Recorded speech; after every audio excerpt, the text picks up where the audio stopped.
안녕하세요. 사기꾼 사라의 하나님 이야기. 오늘은 왠지 제가 아침에 묵상한 마태복음에 있는 말씀을 통해서 한번 묵상을 나눠보고 싶다라는 그런 마음이 들어서 이렇게 영상을 한번 올려봅니다. 오늘 본문에 많은 이야기가 있는데 저는 열매라는 그 단어가 마음에 들어왔습니다. 나이가 들고 이렇게 은퇴를 하고 보니 이제는 많이 생각하는 것이 마무리, 죽음, 열매인 것 같습니다. 그런데 요즘에 제가 어떤 브랜드 메이킹 하는 굉장히 유명한 어떤 분의 영상을 보면서 많은 공감을 하게 되었습니다. 그분이 30대까지는 부모에 의해서 사는 삶이었다면 30에서 60까지는 자기의 인생을 살았고 이제 60이 간 넘으면서는 자신이 가졌던 것들을 공익적으로 나누는 삶을 살고 싶다는 얘기를 하는데 그것이 마음에 많이 닿았습니다. 그리고 오늘 본문에 좋은 나무는 좋은 열매를 맺을 수밖에 없고 나쁜 나무는 나쁜 열매를 맺을 수밖에 없는데 나는 나의 인생에서 정말 이제는 열매를 맺어야 하는 시기인데 어떤 열매를 맺고 있는가 그런 생각을 하면서 저도 제 인생을 한번 구분을 해보았습니다.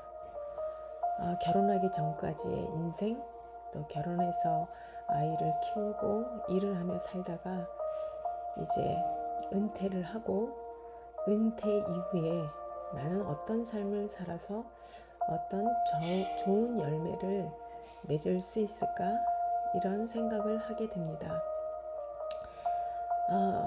이런 생각을 하는데 오늘 모세도 생각이 났습니다. 모세의 인생도 크게 세 부분으로 나눌 수 있는데 첫 번째 시기는 40이 될 때까지 이집트의 왕자로 화려한 삶을 살았던 모세.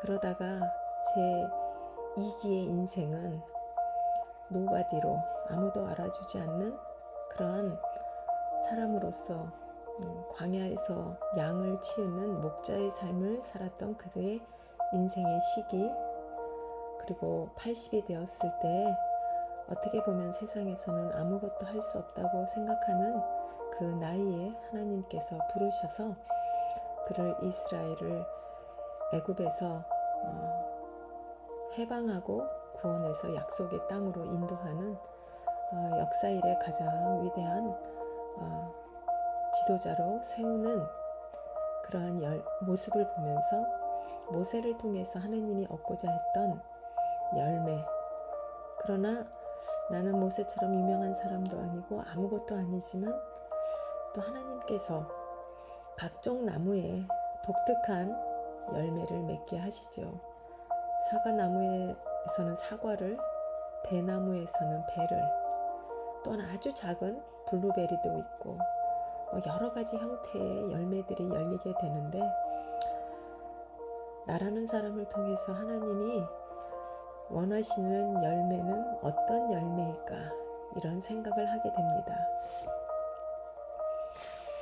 그래서 그 브랜드 메이킹을 하시는 그분이 얘기하셨던 것처럼 자기의 삶에서 얻었던 인생의 좋은 것들을 이웃들에게 나누는 삶을 살고 싶다라고 얘기를 하고 요즘은 또 100세 시대에서 60이라는 나이가 예전에는 정말 환갑이 넘으면 골방 할머니, 뒷방 할머니라는 이야기를 들었던 시대와는 달리 이제는 여러 가지 면에서 사회적인 활동도 하고 건강한 모습으로 살 수 있는 은퇴를 하고 가장 나에게 주어진 선물 같은 것은 시간인 것 같습니다.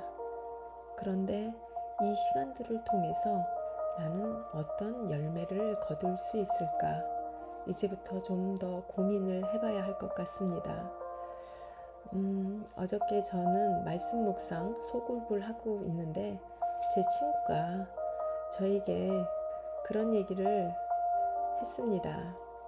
그렇게 열심히 일을 하더니 하나님의 말씀을 나누는 일을 하더니 너에게 선물같이 이런 여행을 할 수 있는 그런 시간을 주었지만 그것은 여행으로 끝나는 것이 아니라 어쩌면 전 세계를 구경하고 다니면서 거기서 얻은 많은 것들을 가지고 너는 그것을 나누는 삶을 살게 하려고 하나님께서 이런 여행을 허락하신 건 아닌가? 라고 이야기를 했는데 그때는 그냥 하는 말로 들었는데 오늘 열매라는 이 단어를 묵상하면서 뭔지 알 수는 없지만 하나님께서 하나님의 선하신 계획 가운데 저를 통해서 뭔가 구원의 역사의 아주 작은 부분에 쓰시기를 원하신다면 저는 기꺼이 그 일에 동참하기 원하고 또한 그것을 통해서 하나님이 기뻐하시는 열매를 거두고 싶다. 이런 생각이 드는 아침입니다.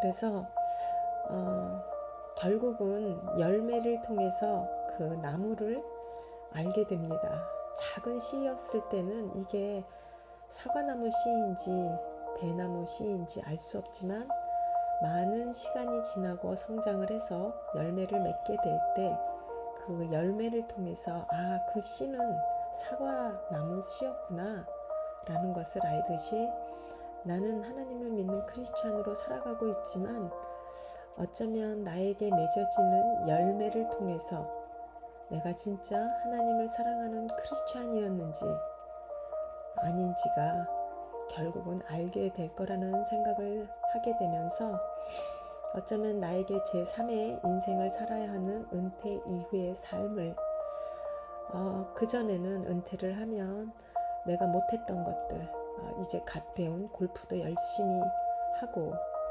또 다른 많은 것들을 생각을 했었는데 그런 것들이 나쁘다는 것이 아니라 나의 삶의 가장 본질이 되는 우선순위에 합당한 그런 열매를 맺는 삶을 살아야 되겠다는 생각을 하는 오늘의 묵상이었습니다.